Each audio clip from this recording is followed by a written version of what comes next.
Good evening. Tonight, I can report to the American people and to the world that the United States has conducted an operation that killed Osama bin Laden, the leader of al-Qaeda, and a terrorist who's responsible for the murder of thousands of innocent men, women, and children.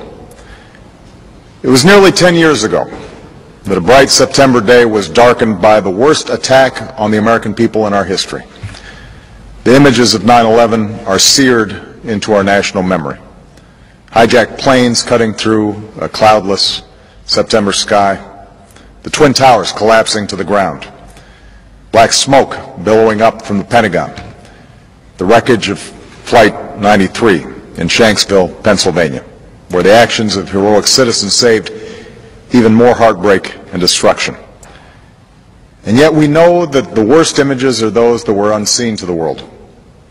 The empty seat at the dinner table, children who were forced to grow up without their mother or their father, parents who would never know the feeling of their child's embrace, nearly 3,000 citizens taken from us, leaving a gaping hole in our hearts. On September 11th, 2001, in our time of grief, the American people came together. We offered our neighbors a hand, and we offered the wounded our blood. We reaffirmed our ties to each other and our love of community and country. On that day, no matter where we came from, what God we prayed to, or what race or ethnicity we were united as one American family. We were also united in our resolve to protect our nation and to bring those who committed this vicious attack to justice. We quickly learned that the 9/11 attacks were carried out by al-Qaeda, an organization headed by Osama bin Laden, which had openly declared war on the United States and was committed to killing innocents in our country and around the globe. And so we went to war against al-Qaeda to protect our citizens, our friends, and our allies. Over the last 10 years, thanks to the tireless and heroic work of our military and our counterterrorism professionals, we've made great strides in that effort. We've disrupted terrorist attacks and strengthened our homeland defense. In Afghanistan, we removed the Taliban government, which had given bin Laden and al-Qaeda safe haven and support. And around the globe, we worked with our friends and allies to capture or kill scores of al-Qaeda terrorists, including several who were a part of the 9/11 plot. Yet Osama bin Laden avoided capture and escaped across the Afghan border into Pakistan. Meanwhile, al-Qaeda continued to operate from along that border and operate through its affiliates across the world. And so shortly after taking office, I directed Leon Panetta, the director of the CIA, to make the killing or capture of bin Laden the top priority of our war against al-Qaeda, even as we continued our broader efforts to disrupt, dismantle, and defeat his network. Then, last August, after years of painstaking work by our intelligence community, I was briefed on a possible lead to bin Laden.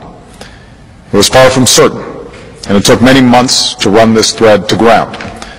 I met repeatedly with my national security team as we developed more information about the possibility that we had located bin Laden hiding within a compound deep inside Pakistan.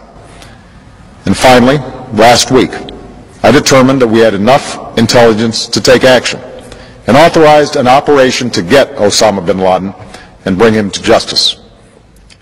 Today, at my direction, the United States launched a targeted operation against that compound in Abbottabad, Pakistan.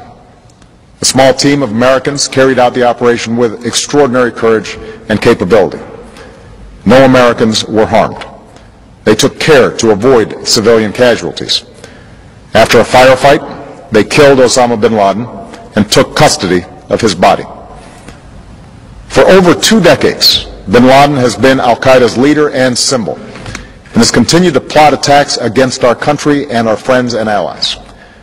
The death of bin Laden marks the most significant achievement to date in our nation's effort to defeat al-Qaeda. Yet his death does not mark the end of our effort. There is no doubt that al-Qaeda will continue to pursue attacks against us. We must, and we will, remain vigilant at home and abroad. As we do, we must also reaffirm that the United States is not and never will be at war with Islam. I have made clear, just as President Bush did shortly after 9/11, that our war is not against Islam. Bin Laden was not a Muslim leader. He was a mass murderer of Muslims. Indeed, al-Qaeda has slaughtered scores of Muslims in many countries, including our own. So his demise should be welcomed by all who believe in peace and human dignity. Over the years, I've repeatedly made clear that we would take action within Pakistan if we knew where bin Laden was. That is what we've done. But it's important to note that our counterterrorism cooperation with Pakistan helped lead us to bin Laden and the compound where he was hiding. Indeed, bin Laden had declared war against Pakistan as well and ordered attacks against the Pakistani people. Tonight,